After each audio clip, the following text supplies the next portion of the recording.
38-year-old Paul Hodgkins sentence. He got 8 months in prison for this. His role in the U.S. Capitol attack January 6th. He was seen on the Senate floor carrying that American flag, wearing that Trump shirt, taking selfies. Excuse me. It's a lot. I mean, this guy is just walking free right now. Smiling, not a care in the world. Joining us to discuss the sentencing is Justice Correspondent Candace Kelley. Good morning to you, Candace. It's good to have the three of us back together to talk about this. This guy, he's sorry, Candace. He said he was sorry after going against his country. Okay? This was the first felony conviction after all this time.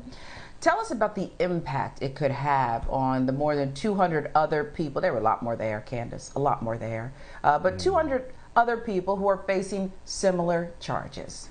Yes, and as you said, this is the first felony sentencing. There are other misdemeanors that have already gone on record. They're in the middle of making plea deals. But in this particular deal, the Department of Justice was asking for 18 months. He got 8 months. So in the future, I think that we can look at what the DOJ is going to be asking for and what will actually be the landing point for someone who is in this person's position. And I think that if we look at this, the people are going to be looking at even more jail time, more prison time, because in this case, he was sentenced for going on the floor and obstructing procedural congressional proceedings. And so in other situations where someone is accused of something else a little more serious, they'll probably get more than the 8 months. So this is going to be the base level, the first one that's on record in terms of what happens in terms of sentencing for the hundreds of people that are still waiting to find out their fate. It's not positive for the people who want them to get more, who want them to be punished. I will have to do the research and see how many months or even years in jail some of the protesters in the Black Lives Matter movement last year got for their roles and what they did last year in the movement. But look, prosecutors, they wanted 18 months. He only gets 8. Will he at least serve the full 8 months of this sentence, Candace? Well, you know, he's going to get some good time in terms of good behavior for the time that he is in jail. So normally when you have a federal deal, you can potentially walk out earlier. So we will see. Even the judge said, listen, this is the first of this kind. I'm not sure where to go on this. So in terms of what he's going to serve and what he's going to serve for good behavior, we will see how that turns out. This is a precedent. This is a first time for any of this madness happening, so everybody's trying to figure it out. Okay, well, what the judge should have done is gone higher. Okay, I don't know how. I don't know what more you have to do. People who are just, you know, run on a candy run. Okay, they're on a candy run, Candace, and their buddy happens to swipe some gum. Okay, they, to me, get more than this guy. Okay, but you know, he also has to pay this $2,000 fine for damages. He spoke in court. He acknowledged some things. Again, they tried to hold up democracy. They did not want the election certified.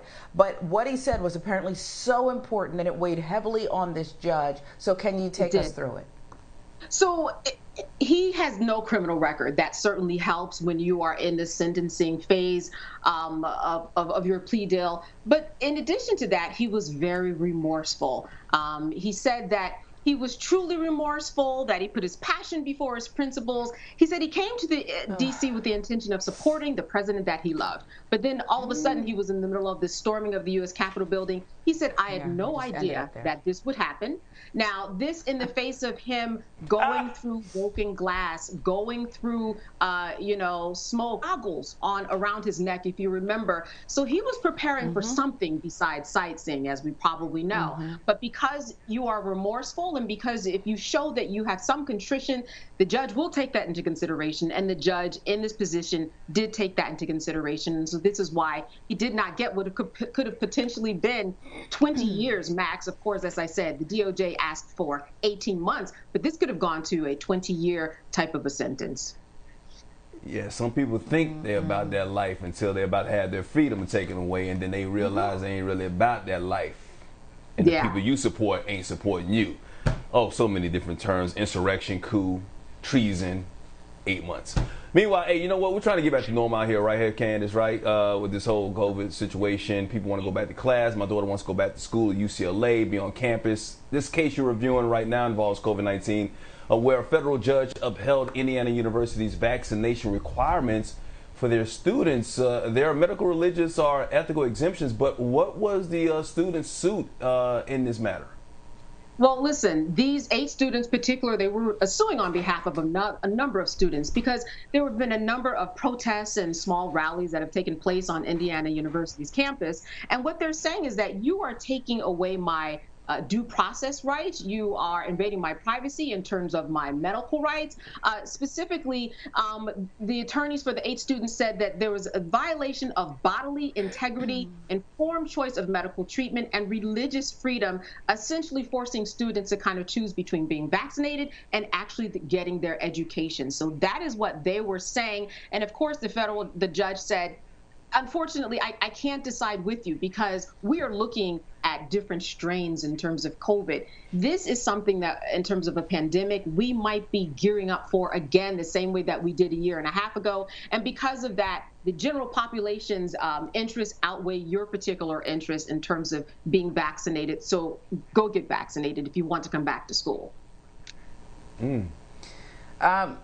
How many other these suits will we see, Candace, throughout the land? Because there are other institutions. We saw it happen with hospitals, other places of work. To me, vaccines have been required at places for a long time. Now, if they can't get around the, not fully FDA approved, I guess. But how many other instances might we see?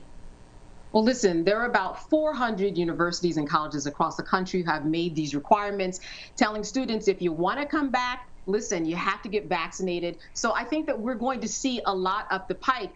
In fact, the attorney for these 8 students said it's not over. Certainly he's going to appeal, which is generally the case. But he said, we'll appeal it all the way to the Supreme Court if we have to. So this is not over, the same way that COVID is not over.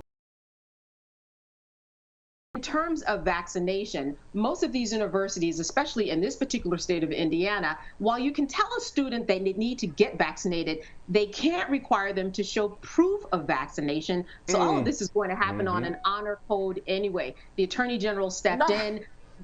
Exactly. So we're going to trust the students, the parents, and the staff to say, hey, listen, I've been vaccinated. That's right. Yeah. So, and they have these fake cards out there right now. They do. Yeah. I was going to real quick before we go. Is there? I mean, I know there's no precedent for it, but with the fake IDs and the fake cards that are out there right now, could we see possible lawsuits, some kind of charges brought up on fraud if you're caught doing this? How will you think that will work? Well, guess what? They don't have to show anything at all. It's really just the honor code system. So there's going to be no potential fake IDs, not in this situation. It's just you need to get vaccinated. We hope you do, but you don't have to show proof thereof. Welcome to class. Mask up. Yeah. Mask up. Yeah, exactly. That's what vaccinated. Mask up. Right. Give me my courses right now. Yeah. Haven't been vaccinated? Sure. Yeah, as far as you know. Gosh, man. Anyway, Justice Correspondent Candace Kelley, we love you. We will see you again tomorrow right here on Start Your Day. As always, we appreciate you. See you then.